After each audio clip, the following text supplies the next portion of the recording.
Hello! Magandang hapon, mga friends. Meron pa akong another kwento.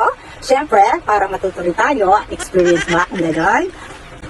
First time ko pong pumunta ng Japan. First time ko pong sumakay ng airplane. Meron kasi ng pagkain doon, di ba? Japanese airline. Japan airline po ang sinakyan ko. Mamahalin ng airplane. Mamahalin ang promotion. Gano'n.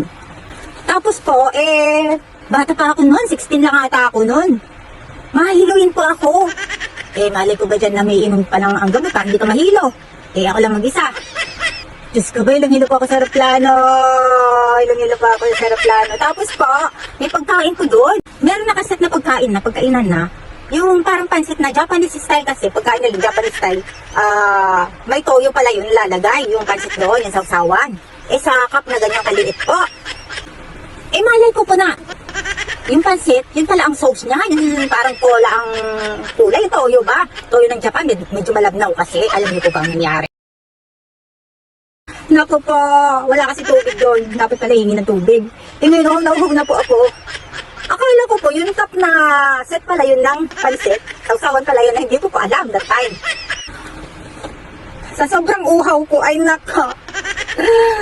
Ininom ko po yung nakalakpok. Ay nako. That time mo, first time in the airplane, ilong-ila.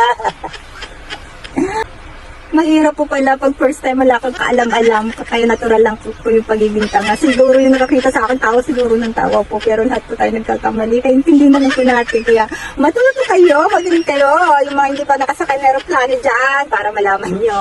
Tapos po, di ang airplane pala ipapuntang Amerika. Huminto, may mga hindi naman bumaba. Sa sobrang hilo ko po, hindi ko po narinig ng Japan na pala, bababa na dapat po ako. Sumuka po ako dun sumuka, dala-dala ko ba yung sukaan ko. Ay nako, huminto na, bumaba na rin po ako kasi parang narinig ko papunta na ng Amerika, muntik na ako madala sa Amerika. Buhay, kaya matuto po kayo talaga. Kasi iba kami noon, mga ngayon, talino na kayo, di ba po? Thank you.